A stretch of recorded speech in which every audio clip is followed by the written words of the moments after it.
So, babe, what do you think of garden gnomes? I don't even know what they are. Is that a statue? A little I think that's goofy gremlins?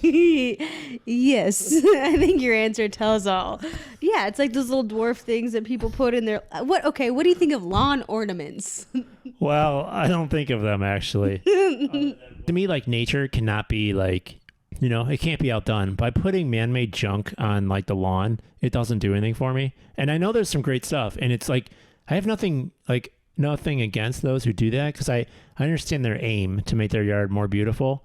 It's almost like a well-manicured yard. If you live in town, like it almost has to happen. Now there's homes that don't do it, but it's just like it just doesn't do it for me. Nature does a better job than man, So even if someone had like a plastic or metal flamingo, even though that's like replicating nature, something very beautiful in nature, that still doesn't do it for you. I mean, it's funny. And then after 3.5 minutes, I'm gonna be like, get this junk off my lawn that I have to trim around all the time. You know what I mean? Okay. Just my view. I know some listeners out there are going to have lawn ornaments, and nothing against you. I do praise God for the uniqueness. Like literally, I'm not making this up. Like in individuals, and I know my way is not the only way. But it's just like how I naturally think. Again, kind of minimalist, right? Yeah. So I have a few more questions for you. Are you game? Sure, let's do this. Okay, some of them are pretty random, but if you could compare yourself with any animal, which would you be and why? Bears, because they like to sleep a lot. Oh, it's true. Yes. Literally, folks, I'm sleeping 10 and a half hours on a work night. That's right. Well, I don't have any kids, and not yet. And yeah, I have a lot of fatigue, so I just have to do it. It's unfortunate. Yes, but at least your rumpus is not quite as large as the Katmai bears right now. So. Oh, okay. Thanks. Works in your favor. Okay, if you could do anything for 1 week with all expenses paid, what would you do? Well, that's a great question. That's tough. I mean, I definitely would travel and maybe go to like the Swedish Alps and do some snowboarding or something like this, right? Norway, way up there. I mean, I would want to do Europe too, but for the very moment, I'm just thinking I don't really want to be around like a lot of people. I want to get out into the natures. Maybe because I've been cramped up over the winter, but Yeah, we have been cramped up. Good. What is one attribute of your mother's that you see in yourself? Oh, good question. I don't know. What do you see in me? my mom and me. Gosh, I didn't even think about that. So. Jeez, it's hard. I'm not half the woman she is. Okay. Yeah. What do I see? I would say we're both pretty introspective, but we go about it differently, probably, or thinker, something like this. Yeah, she does think a lot. You both ask a lot of questions. Like you're inquisitive. Yeah, and we both read these I don't read like self-help books, but I read like, Bible, theology, all these things, and I guess you could throw that in that category possibly, So looking into oneself and yeah. Yeah, that's a good one. I like that. Okay, what is your favorite smell? And then I want to know what your least favorite smell is. Gosh, these are tough. Sorry, I thought they'd be easy. Easier. I mean, the cookies smell good when they're being baked. Oh yeah, that's a good one. This is my favorite smell though. Okay. A smell that you like. Doesn't have to be your favorite. Yeah, we'll go with that. Or brownies. That smells pretty good. Okay. What is something you don't like the smell of?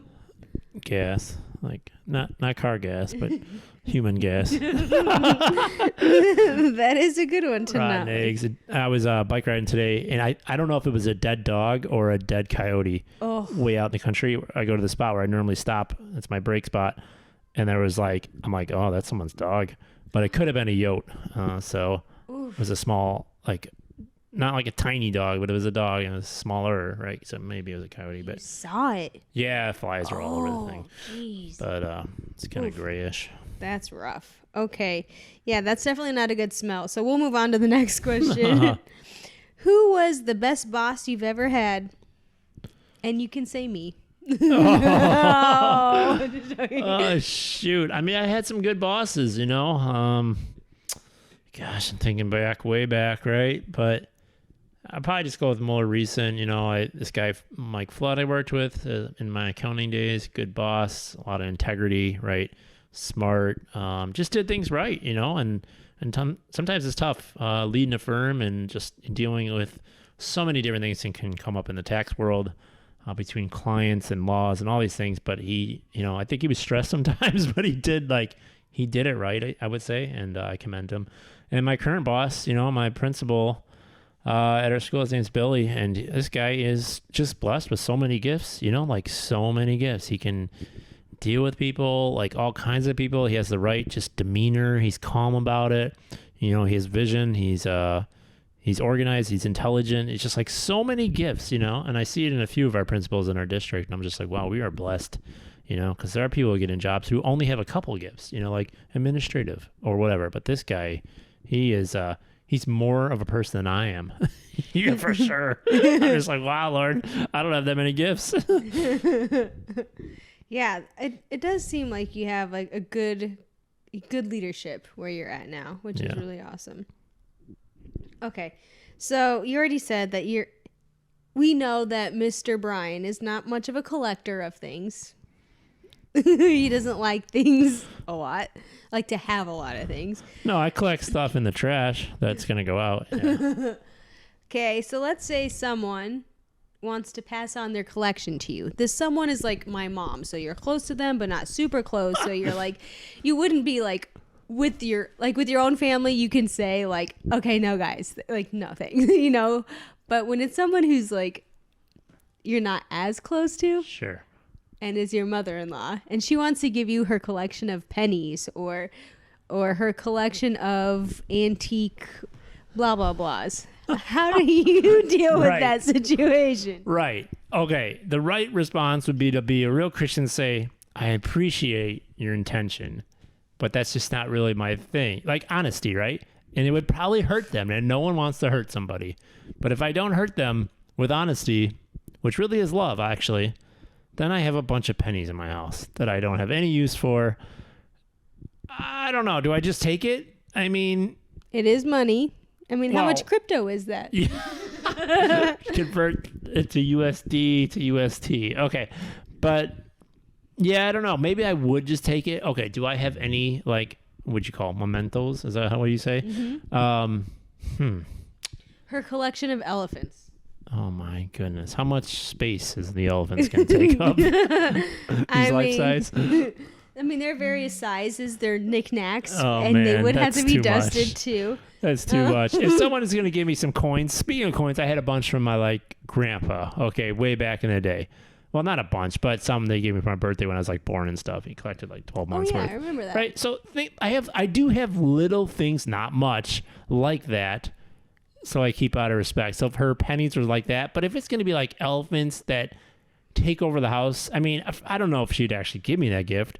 Maybe if she was out of her mind, she's going to pass a gift on like that. Like for anybody, you usually want to give them a gift where it's going to literally change the look of their house, unless you're going. You're going to have to get shelves, right. Shelves all over this house. That's a different game. Something's wrong with this person to not foresee that this is not what they want. Right. But yeah, it's a tough one. Yeah. Hopefully I could respectfully decline if it was anything too big, but there may be something I actually would keep. She bought what was that? It was I don't know if it was a book on the rosary. I already forget, but it was from Chicago, right? Mm-hmm. This thing's 100 years old, this little mini book. And I read it too. And I still have it. I don't know what to do with it at this point because I've read it. Right. Would I read it again? I don't hang on to stuff like that. And I don't know where she found it, but it's kind of an antique, honestly. And this is kind of cool, but I don't really know what to do with it now. Maybe I'll read it again, but do I pass it on? What do I do? Right. Those things are hard. Those things are really hard. Yeah. But yeah, so Mom, if you're listening, we love you. We love the random things you send us, but not your collection of elephants, especially please. The sweets, the chocolates, the nuts. Yeah. She does know that you like to collect chocolate. So. The protein bars. Yeah. Okay, very different direction, babe. What is the scariest thing that you've ever done? Or one of the scariest things? Okay. Or maybe you just have no fear. No. Boy, scariest thing. I've done some stupid things where I was scared once I was doing them, like driving too fast or something. Back in my younger days. Yeah, I have a couple situations that are coming to mind, but were they really scary? It was more intense. Okay, so let's go with one. This is way before I knew you, some 20 years before I knew you. Okay, so I was recently single after a longer high school college relationship. And I remember, I was kind of getting back on the market. This is in college, literally. Okay, right. I had this big lecture hall, and there was this girl who I thought was cute at the time. It was an astronomy class. Ooh, I like astronomy. Yeah, and I was sitting there with kind of another buddy of mine who I knew through a buddy, and it was kind of cool. Good man. His name's Andrew. And anyways, so, after being single for a while, I just I got to start doing something. That was so new for me. Like, I hadn't had to think like that in so long. Like, oh, I need to actually try to pursue somebody or whatever. So this girl had my attention, and finally, after weeks of watching her in front of me, a few rows in front of me, I don't know if I was watching her, but I just remember her being in there. I just I had this I have to get this done with, so I just got up, it was the beginning of class, I think, or maybe she sat behind me. That's right. She was rows behind me. And I remember saying to Andrew, I was just kind of I just can't believe I haven't talked to her. I just I can't stand this anymore. It just Did you do a Squints Palladorus from the Sandlot? I can't take it anymore, guys. Move, it was literally something like that. I couldn't even. I just uttered something to him. I'm like, oh, this is stupid. So I get up and I'm just because there's you could again, she was not in my dorm. I didn't know where she lived. All these things. If I don't do it now, I'm never gonna see this girl, right? I mean, yeah, the semester would eventually end. But. It's just it's not going to happen unless I just literally make it happen. That's what this situation was. I wasn't going to run into her party, maybe, but barely, right? The odds of that. So I just get up one time after saying something to her. This is the beginning of class, and there's probably some 200 people in there at this point. Oh, geez. Right. But most of them didn't know what's going on. They're all right. talking to each other before the teacher started talking. And I just get up. I turn around, I walk 3 rows back or whatever it was. I go right up to her, down on my knee. Now, not I was proposing, but she was literally the seat was kind of down, so you kind of get down towards her. I don't know, it sounds weird, but it's a slanted lecture hall. Anyways, but yeah, so I kind of go up to her, and to not be super obvious to everybody else, by the way, hey, as I look down at her, it's well, right. You go out with me. But I just hey, do you have a boyfriend? Or something like this, okay? And she's just yeah. And I was completely just oh, stopped in my tracks. I mean, it took a lot of adrenaline, right, for me to get up. I'm a shy kid too, by the way.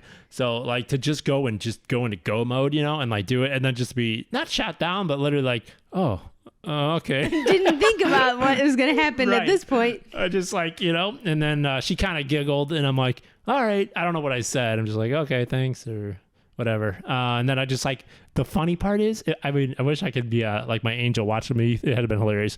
So I had to get back up off my knee, turn around, walk 3 rows down, and go sit down for 3 hours in front, or whatever it was, an hour. Right. She literally got to see the guy who asked her out just go sit in front of her for an hour and listen to the teacher. It's just kind of this weird thing. And then for every day after, she would probably see me. I don't remember what exactly went down after that, but yeah. So I'll leave it at that for as far as being afraid, but I guess maybe I haven't really had a lot of fear, but I do hit those moments where I just it's go time, and I face the fear. I don't know. By the grace of God, maybe. You're good at bucking up and just going for it, huh? I guess. Are you a hunter or a gatherer? How would you see yourself? On the hunt or gathering berries and nuts? So hunting deer and game, mm-hmm. or gathering berries? Yeah. What's in your nature? Okay, that's a good question. I don't hunt now, but I think, if we needed the food, I'd probably would just grown up learning how to hunt, and I think that'd be kind of cool because it's kind of sportsy. Yeah, I think that could be kind of sweet. Mm-hmm. I don't want to say it's weak to gather berries, but my initial response is dude, you're going to gather berries? All right, bud, buck up and kill a buck. Just, I don't know what that is. Well, what if you had to what if they had to fight the bears while they're gathering berries? I mean, that's pretty intimidating. Yeah, it's a little more, of a contest, I guess. Okay. Well, do I do a cutesy one for our last question? Sure. Like, what do you love most about me? No, that's okay. We might have to turn this off, folks, and we'll be right back. Oh, boy. Okay, no, for the reals. And since we've been honest so far tonight with one another in our podcast, what is one thing that has been a challenging adjustment in living with me, your new wife? My new wife. So we've been married since the end of 2020. Yeah, pretty new. So the hardest thing living with you. You want me to review this in public, to the public? It's okay. I've got to be humble and just know that I'm not perfect. I have some flaws. Okay, it's probably I don't really know, and I don't have anything like, oh, I'm going to let it out here. Okay, I'm just trying to think of something. But I noticed the other, not day, maybe other week, I don't know. Since I'm a middle child, right? And it's not all middle child are the same, but middle children. But I think I am a mediator, and I try to like not control, but I try to like keep things calm and like, you know, and I don't feel like I had a crazy older sister, or no, it would be the other way around, right? A serious older sister and a crazy younger brother. Like, I don't know where I developed this, you know, kind of mediators. Like, I want to keep everyone kind of even keel, and that's kind of generally who I am. But I feel a stress when I do that, and I do it all day long in the classroom. Like, you're trying to manage these kids, and like some are crazy, some are quiet. You don't want them to be too quiet. You want them to be engaged. The crazy ones, you don't want to go too crazy because they'll off the like. And then you got the other ones. Like, there's just so much. Like, I'm trying to like, I don't know, bring everyone into a stream that flows. And like, and there's so many outliers. And this person's dealing with a breakup with a boyfriend, and like, there's just so much chaos. I feel like I'm trying to like fix, you know, in a sense, by the way I use my demeanor or whatever. And I feel like I do that with a lot of people, you know, not just kids, but that's a good example, I suppose. Like adults and people who are like, you know, we all have our moments of emotions, not knocking that, like that's very human, myself included. I have these moments, these highs and lows, but I feel like I'm constantly trying to bring people to like, okay, let's calm down. Let's have some like logic here. Let's see through it. Let's have faith for the long term. Like, I just feel like, and that's stressful in my brain and body. And I think it fatigues me. And, but anyways, so I noticed you have more passion than I. And I feel am like, the youngest child. right. And what do I mean by that? Like, she experiences the highs more. It's like a drunk, and the lows more, but she's not drinking. It's just like you experience things more powerfully than me, and it can work for you because it's great. Because I think sometimes I feel like people are more alive than I am. You know, like I'm kind of I don't want to call it a deadbeat. Maybe I'm just tired, but like.